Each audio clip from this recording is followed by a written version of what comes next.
እንዴ እኔ አንድ አመት ከዛ አካባቢ ለቀቄ ቤት ሰፈሩን ምንድን ነው ያደረጉት? አልገባኝም።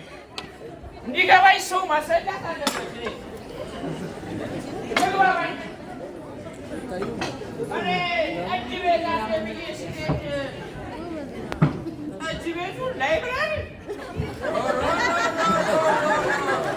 ያዜደንም በላ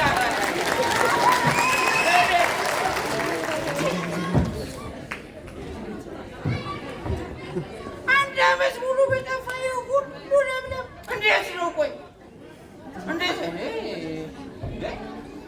ይሄ ሳምር ነው። ሆዴ ጠጅ ልፍት አድርጎታል። ትንሽ ሊሳም ተስቋል። መተንፈስ አለብኝ። ሰውዬን ንብረቱ ሰብስቡ። ሰውዬን ንብረት ሰብስቡ።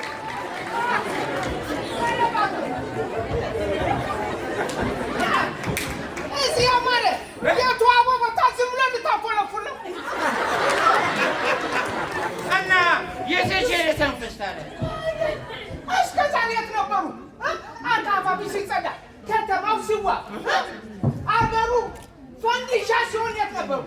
እኔ ምን አውቄ? የሰከረ ሰው ምን ያህል ብለህ ነው? እኔ ብቻ መሰልኩ እንዴ? ያየውን እንኳን የማይመሰክር ያየውን እንኳን የማያምር ስንት አለ።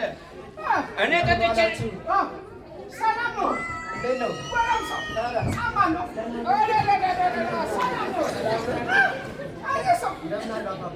እኔ ምን ይሄ ሰው ከየት ነው የመጣው? አንተ ከእስር ቤት ተፈታህ እንዴ?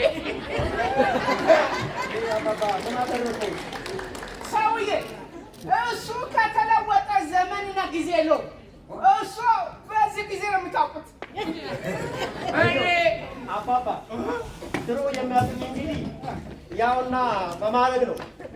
አሁን ግን ይኸው የተሰሩ ስራዎችን አይተው የለን ልማት እዛ ላይ አገራችን ከፈጠረችው የስራ ዕድል አንዱ በአካባቢያችን የሚሰራውን ልማት ይመለከታሉ። ለምሳሌ የወንዝ ዳርቻ ላይ እሱ ላይ ከልማት ከካባይ ሆኛለሁ የስራ ፈጠራ እየሰራው ነው የምገኘው ድሮ። አሁን ግን ይቺ ነገር ቀርታለች። ስራ ነው። መግባባት እኮ ጥሩ ነው። ቆይ የምልህ አንድ ያረከኝ አንተ ነህ ማለት ነው? አንተ ነህ ወይ? ከዚህ በኋላ ለእሱ ዱላ አያስፈልግም። ለእርሶ ነበር የሚያስፈልገው።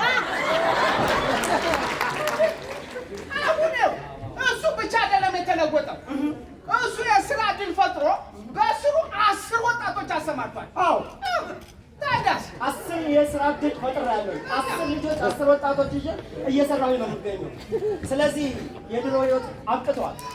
መንግስታችን በፈጠረልን የስራ ዕድል እየተጠቀምኩ ነው ያለሁት። አባባ ግን አሁን እሳቸው የሚያስቡት ቢሮ ጠጅ ቤት የነበረ ተነስቶ ልማት ለምቷል። ላይብረሪ ተሰርቶበታል። እሳቸው የሚያስቡት ጠጅ ቢረሪ ነው።